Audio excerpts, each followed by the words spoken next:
Buat apa tu? Hari ni, cikgu nak kongsi sesuatu. Jom masuk kelas cikgu.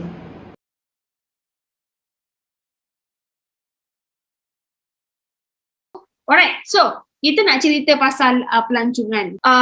Kenapa orang datang melancong di Malaysia? Ada sebab ni kat atas tu. Okay? And then dia kata pasal inat desa, salah satunya. So sekarang ni cikgu nak awak buat dulu. Dia tulis kat sini. Nombor 1, okay, anda telah mengikuti lawatan sambil belajar dalam Persatuan Sejarah dan Geografi. Berapa tempat bersejarah? Saya tak nak tulis cara untuk nak buat ni. Saya nak kita buat sama-sama juga. Tempat bersejarah di negara kita. Tak terang lah warna ni. Okey, tempat bersejarah di negara kita. Sebagai setiausaha, persatuan diminta menulis laporan. So ini karangan berbentuk laporan, berformat laporan. George Town dengan Melaka. Melaka ialah 2 bandar yang diiktiraf oleh UNESCO. Alright, itu tempat bersejarah. Nanti sekejap lagi kita tengok. Alright. Yang kedua, dia nak tahu pengalaman anda bercuti ke sebuah pulau. Awak kena gambarkan bagaimanakah pulau itu. Saya yakin awak semua pernah pergi pulau. Tak kisahlah Pulau Langkawi ke, Pulau Redang ke, Pulau Sipadan ke, Pulau Tioman ke. Yang penting dia pulau. Yang ketiga, anda diminta untuk menulis rencana untuk sebuah ke dalam madrasah sekolah. Tulis rencana berkaitan dengan industri pelancongan di Malaysia. Okay, so ini ialah tajuk pelancongan. Okay, pelancongan. Yang pertama, untuk apa-apa tajuk pelancongan, awak kena faham yang benda ni awak akan bawa sampai awak form 5 nanti. Okay? Okay, pelancongan. Yang pertama, apa yang awak perlu tahu ialah ciri-ciri. Ciri-ciri pelancongan tu apa? Alah, ini berkaitan dengan tempat. Tempat yang kita dah bincang yang minggu lepas tu. Ada pulau lah, ada tanah tinggi lah. Dekat Malaysia ni, pelancongan ada 1, 2, 3, 4. 4 jenis je yang penting. Eko pelancongan, agro pelancongan, pelancongan kesihatan dengan juga pelancongan apa dah satu lagi. Jangan lupa. So, yang kedua, yang ada dekat atas tu ialah dia kata faktor penarik. Apa faktor penarik yang ada dekat atas tu? Okay, salah satunya cikgu ingat tadi ialah kemudahan pengangkutan, kemudahan prasarana. Yang lain-lain, yang 2 tu, yang lain-lain tu nak lagi awak fikirkan. So, lagi dalam pelancongan ni, dia tadi juga nyatakan ke atas ialah apa pentingnya kepentingan sektor ini. Bagilah 5 ke 6 ke daripada atas. Ambil yang daripada atas. And then dia ada juga bagi tahu kat situ ialah masalah. Masalah pelancongan ni? Ya, masalah. Tapi yang ada masalah yang kat situ yang dinyatakan ialah masalah apa tu? Inat desa. Tapi boleh je kita guna. Tak ada masalah. Modal yang tidak mencukupi. Yes, modal. Masalah modal yang kecil. Modal tak mencukupi tu maksudnya modal kecil lah. Sama je. Okay. Ada lagi lah 2-3 masalah. Okay. So, tolong cikgu alright. So yang pertama, tempat pelancongan. 1 yang ada kat atas ialah inat desa. Kat sini pulau, tanah tinggi. Lagi kita ada apa? Taman tema. Taman tema. Tempat bersejarah. Apa lagi ciri pelancongan di Malaysia? Tapak warisan dunia. Tapak warisan dunia tempat bersejarah lah. Apa lagi? Yang 2 ni lah cikgu nampak. Pantai dengan hutan. Daripada dekat tempat tu, cikgu nak awak senaraikan 2 contoh. Pulau kat sini boleh tulis Pulau Sipadan. Pulau Redang, Pulau Langkawi. Okay, tanah tinggi tu awak ada Cameron Highland. Tu apa tu? Titi Wangsa benda entah. Banjaran Titi Wangsa boleh? Bukit Tinggi, Kundasang. Okay, kalau taman tema ni awak boleh pergi Legoland. Okay, inat desa ni Haji Dorani. Homestay Sungai Haji Dorani. So, seterusnya. Adam, bacakan Dam faktor penarik dia Dam. Keistimewaan Malaysia yang seterusnya ialah masyarakat Malaysia yang terdiri daripada berbagai kaum dan latar belakang. Kemudahan infrastruktur yang infrastruktur ni sama lah dengan prasarana ni, sama maksud. Para pelancong seperti sistem pengangkutan dan tangan bawah dia. Sikap rakyat Malaysia yang ramah dan berbudi bahasa. Okay, faktor penarik lagi dekat Malaysia ni ialah kita punya faktor geografi. Faktor geografi ni termasuklah kita punya iklim. Lagi apa yang kita boleh katakan dengan kita punya faktor geografi ialah kita punya kedudukan. Menyebabkan kita mudah diakses. Kalau daripada Singapura nak masuk Malaysia lalu jalan darat. Kalau daripada Indonesia nak pergi Malaysia boleh lalu jalan air, boleh lalu jalan kapal terbang. Kalau daripada Thailand nak pergi ke Malaysia boleh lalu jalan darat ataupun jalan air ataupun jalan kapal terbang. So kedudukan kita ni yang agak strategik tu antara negara-negara lain tu menyebabkan kita ni dipilih oleh kebanyakan pelancong luar. Okay.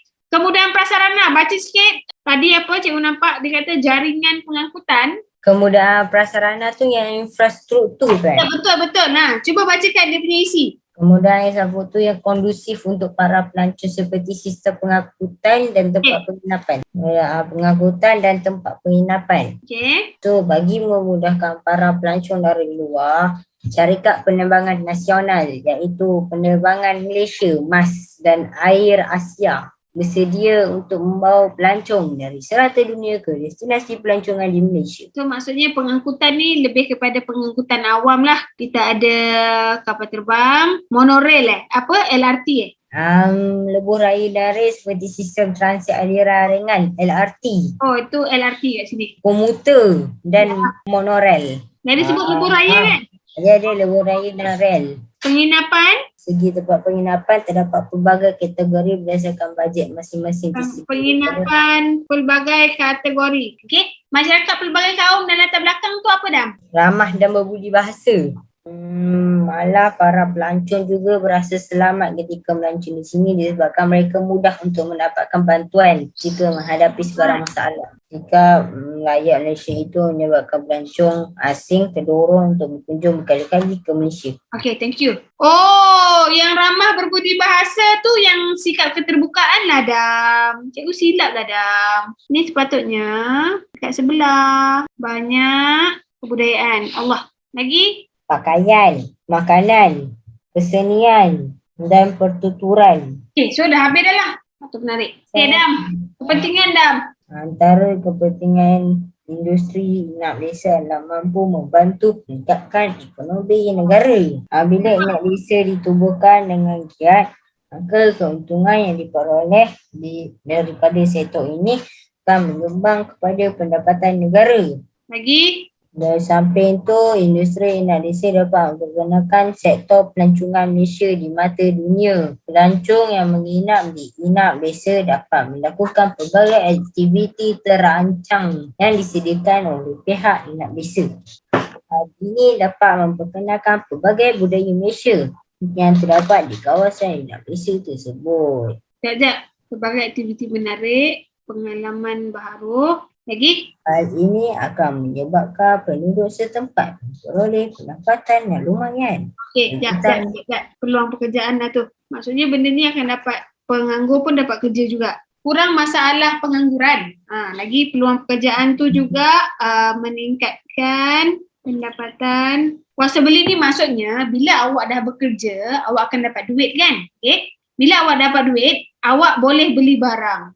Itu maksudnya kuasa beli. Menjadi pemangkin industri lain. Contoh disebabkan oleh ada pelancongan industri IKS. Orang yang buat kerepek, yang buat batik ke, yang buat rantai tangan ke, dia pun turut maju sebab produk-produk ni semua ada yang nak dijadikan sebagai cenderahati. Okey. Disebabkan adanya pelancongan juga, kalau awak perasan disebabkan ada pelancongan juga, prasarana negara ni makin meningkat, makin bagus prasarana, kemudahan asas semakin bagus. Contohnya KLIA. So kalau macam ni kan, kemudahan asas semakin bagus. Contohnya KLIA. Dulu kita berhenti dekat LCCT. LCCT tu memang teruk tempat dia memang teruk gila. Awak kena jalan dengan tak ada bumbung semua. Memang teruk tempat tu. And then awak tengok sekarang ni Pudu Raya, Pudu Central dah semakin bagus. Lagi ada terminal bersepadu selatan.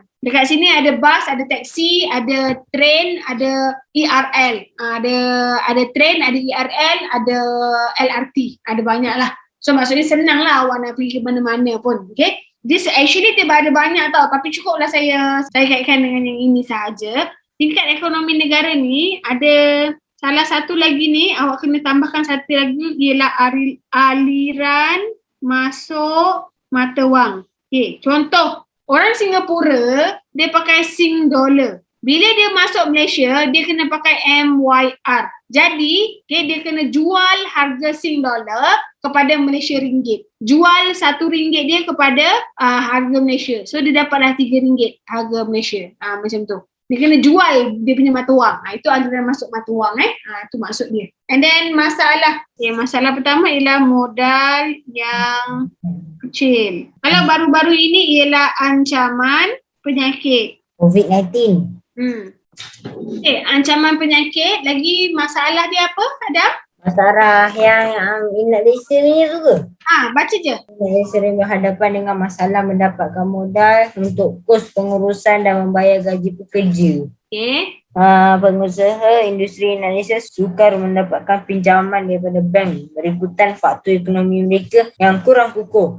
Okay. Modal yang kecil, sukar dapat pinjaman, tak boleh luaskan pasaran. Lepas tu promosi terhad. Sebab dia tak ada bajet Okay, lagi masalahnya ialah yang kat bawah ni yang tadi kita tulis tu, kawasan yang kurang selesa dan selamat, kurang aktiviti di kawasan berdekatan.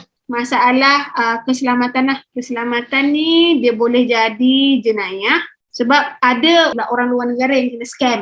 Keselamatan mungkin daripada haiwan, mungkin daripada pihak penginapan sendiri. Ancaman penyakit ni penularan wabak lah. Yang banyak orang tak setuju dengan orang luar datang ke Malaysia ni sebabnya akan ada masalah kelunturan budaya. Kelunturan budaya ni maksudnya ialah penyebaran budaya barat.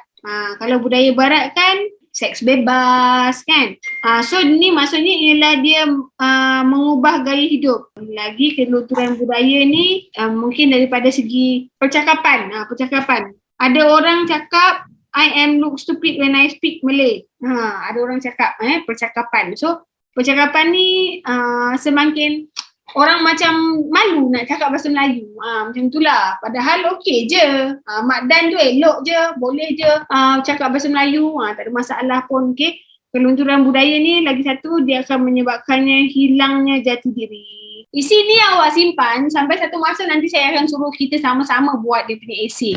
Sebab kat saya ni takkan hilang lah benda ni. Memang akan ada je. Dan depan. Alright, so Alhamdulillah untuk hari ni kita dah habis kelas kita. Saya ambil isi daripada atas, saya keluarkan jadi mind map. Okay? Tapi semuanya ialah berkaitan dengan isi yang ada kat atas. Macam mana? Cikgu harap anda belajar sesuatu. Jangan lupa like dan subscribe.